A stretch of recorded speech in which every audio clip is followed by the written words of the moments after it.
Yeah, hey everyone, it's Dennis Gray from the Rockin' and Rollin' Gray Brothers. Welcome to show number 63 of the Australian Rock Show. Today is Friday, the 16th of September 2016, when this show is being recorded. Owen Campbell, who I am a big admirer of, is currently back home in Australia, out and about doing a bunch of shows in support of his amazing new album, Breathing Bullets.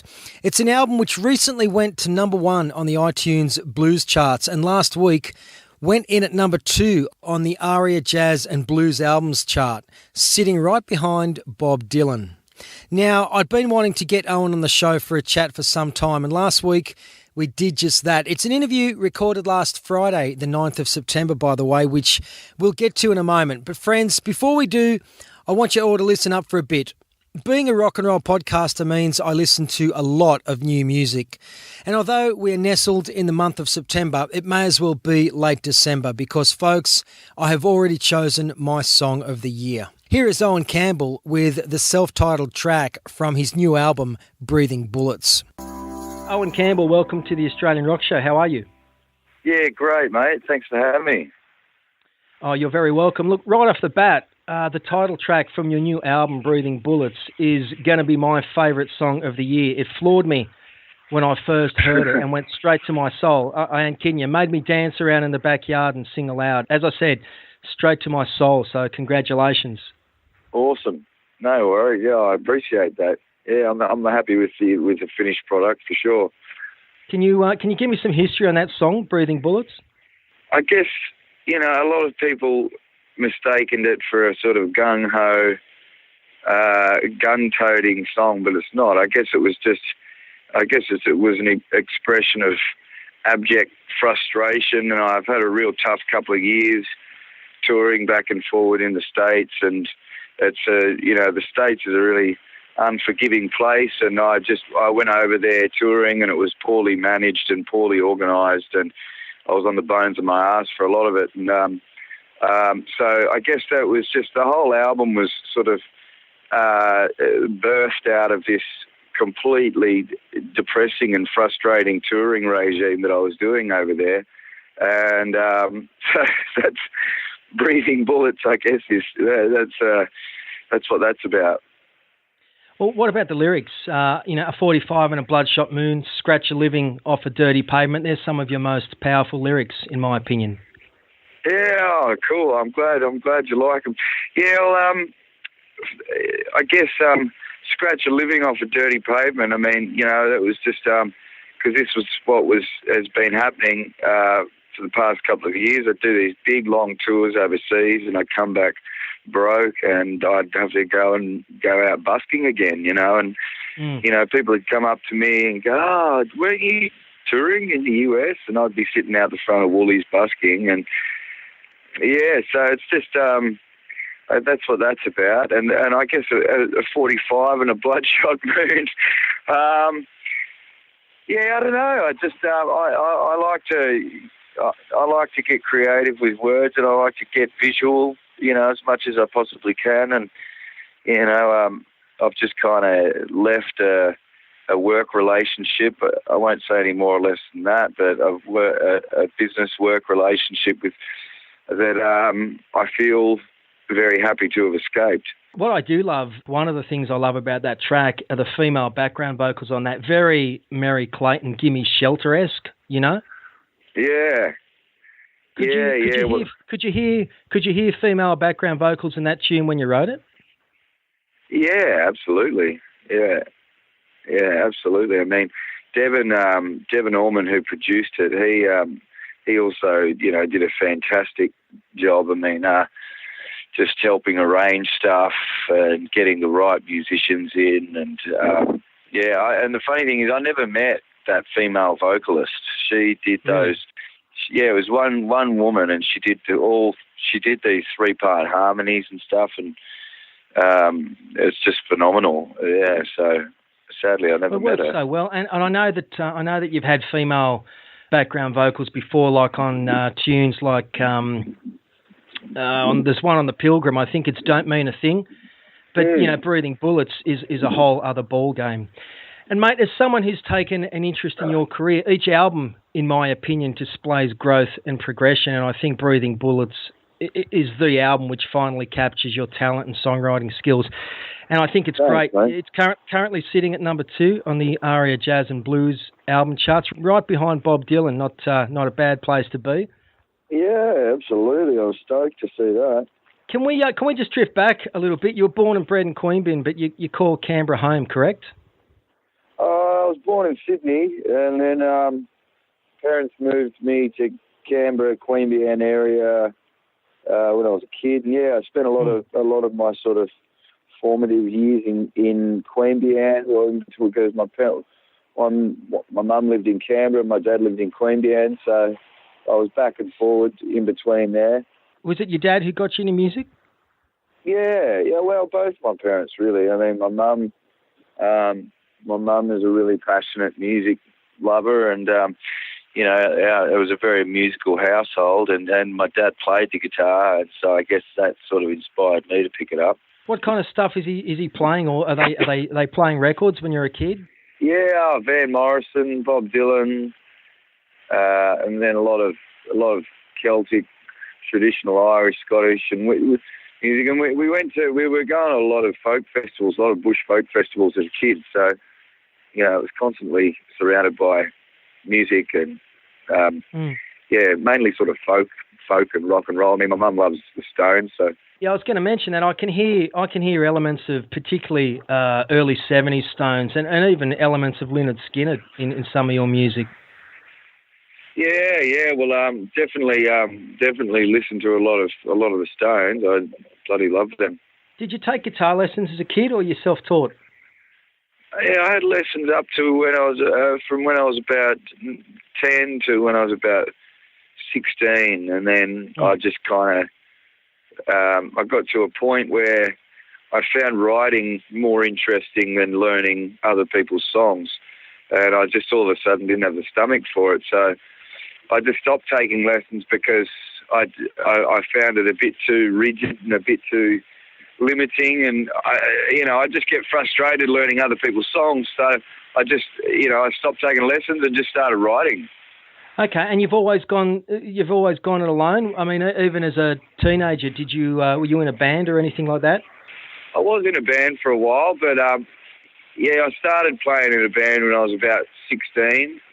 And I kind of entered this band, and they were kind of doing cover songs, and they were like, "Oh, well, what songs do you know?" And I said, "Well, I don't know any, but I've written some." And so I introduced those songs to the band, and then I left because I had a falling out with the drummer, and then they pitched a couple of my songs. And then after that, it was just kind of, I mean, I love working with a band, but it's just, the politics of a band, it always did my head in. Yeah. What was that band name? Can you remember? We did have a running name called Compass Mentis. It was a very short-lived thing, and You've been labelled one of Australia's greatest slide guitar players. Who are your slide guitar heroes? Don't believe everything you read.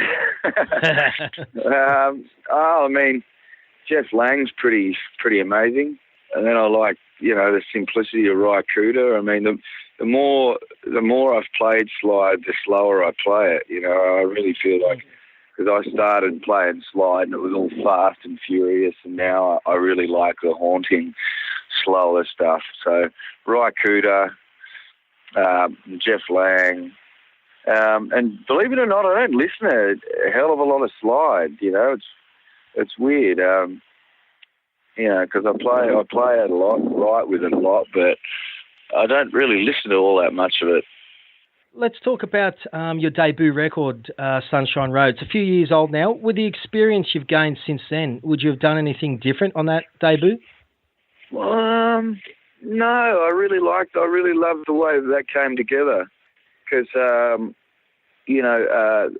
was the saxophonist that I was touring with at the time, just doing these duo shows, and he nutted out the bass lines for the album and the horn lines, and And then we went down to Melbourne and just got Pete Luscombe on drums, and I was really sort of like, oh, Pete, can we get in for a rehearsal? And we rehearsed for 15 minutes, and Pete Luscombe, he's played on bloody countless albums, and he just said, look, if you want to keep rehearsing, let's do it, absolutely.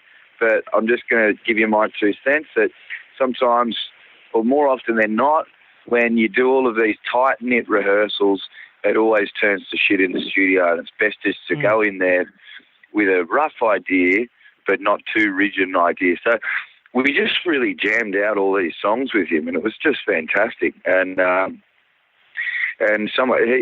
his drumming and his really sort of intuitive feel, like I loved making that album. It was, one of these sort of accidental magic few days, it was because, at that stage I didn't really have any idea about arrangements and that. I just kind of slapped it all together. So, no, I don't know if I'd do anything different. I'd probably promote it better because I just recorded it and sent it to a few radio stations and then moved to Denmark for 6 months just because I was seeing a girl at the time who lived there. But, as it turns out, it's one of the best-selling blues albums on iTunes in the past 5 years. So it's all good. I really like it, and I like The Pilgrim, which I was just playing before I got you on the show. But, of course, Mark Opitz, well known for, of course, having produced Blazing Records with the Angels, Cold Chisel, Divinals, even Jeff Lang, I think, who you worked with, he did an album with him in 2009. With regard to Mark Opitz, who produced The Pilgrim, what did you take away from working with somebody like him? I guess he's an experienced rock guy. Yeah, I mean, well, firstly, Jeff actually, for that album, Jeff Lang offered to produce it. And I know, because I met up with Jeff before I did that album, just to get some suggestions off him as to where and who I can do this album with. And he said, well, I'll produce it, but I could also put you in touch with Mark Opitz. So I saw his back catalogue and I thought, well, fuck it, I'll give Mark a call. And so, yeah, I mean, a lot of crazy stories. I mean, he really lived and experienced the absolute mad, opulent heyday of Australian rock music. I mean, even, he was, when he was doing albums with INXS and that, and he was, hugely successful. I mean, he's really done it all in terms of success and the height of success in the music business. And yeah, it was cool working with him. It was really cool. He had a pretty relaxed approach, which works. And you mentioned the new album produced by Devon Allman. How did you get him on board, and what's he like to work with? Well, my old management put me in touch with him, and we just hit it off, and we got along, and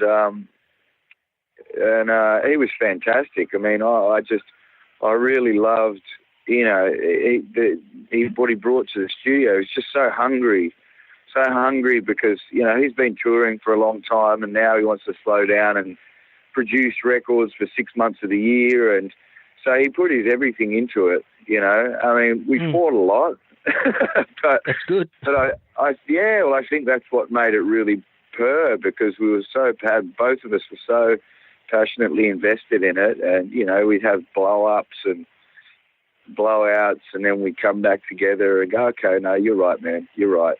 And it took a long time to finish it, just because they sent back a finished product from the States that I didn't feel 100% about. And it took 9 months of arguing before I just went, no, I need to finish this my own way. And so just did some minor touches and redid some vocals back here in the studio in Australia. So it was a long time coming. It was even right up to 3 months ago before the release, I was literally this close to just canning it, just throwing it away, just going, bugger this. I don't want to argue with people over my work, and I don't want to release something that I'm not happy with. And then eventually I just said, no, this is a great album. It just needs to be finished my way, After hearing that, I'm glad you didn't can it. You know, a lot of people are enjoying it. A couple more questions, and we'll get you let you get back on the road. So, with your songwriting, how do you come up with your lyrics? Do you jot down phrases when you see them, or what's the process? A lot of the time when I'm driving. I just kind of, a phrase will come up or a sort of melody will come up, and I just kind of toy with it in the car and then take it to a guitar and see if it works. And it's usually, all just inspired by where I'm at the time, in terms of what sort of mental and emotional state I'm in. But yeah, the whole new album, it was just, a lot of it I wrote in the end of 2014. I was doing this tour in the States, and it was just disastrous. It was just an exercise in burning money, basically. And I was alone in this camper van, just cruising around the States, doing $50 gigs, and it would cost me $100 in fuel to get to a $50 gig. So it was pretty soul destroying, and just a lot of time with too much time alone, and it was because it was just me, and often days and days of driving, and so it was all born out of that. And so in that regard, it was a great experience because I got an album out of it, But after that tour, it took me a long time to sort of mentally recover, and it was the closest I've ever gotten to just go and bugger it, I've had enough, and throwing the towel in. But now I feel good, and I just got back from a really successful tour of the States, and and I got home and I found out that the new album had debuted at number 2 on the ARIA charts, and I was like, okay, well, don't give up just yet. I've seen you busk on and off over the years, and I used to always walk away and think, more people need to hear this guy because immense talent. So I'm glad you have persevered with it, and hopefully there's, you're on the crest of a wave.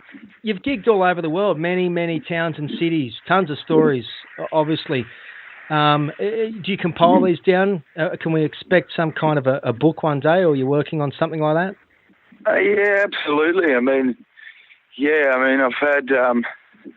I've had a pretty awesome and pretty crazy experience following my music around, and I'll definitely jot it down in a book one day. I have been thinking about doing it recently because there's so many adventures and misadventures that they're fading into black and white. So I definitely will, yeah. Mate, you've got a couple of gigs coming up, which I just want to plug. 16th September, you are on at the Gold Coast Night Quarter. 17th September, Royal Mail at Goodna in Queensland. 18th of September at the Nimbin Roots Festival. 29th of October, Sydney Blues Festival in Windsor. And you've got you're booked in for the Thredbo Blues Festival on the 20th of January next year. Where's your strongest fan base, do you reckon, in Australia? It's so hard to gauge. It's a very hard thing to sort of gauge and understand because, sometimes you play a gig and it's sold out, and then the next time you go back, it's not, or there's half the numbers, or, so it's hard to say.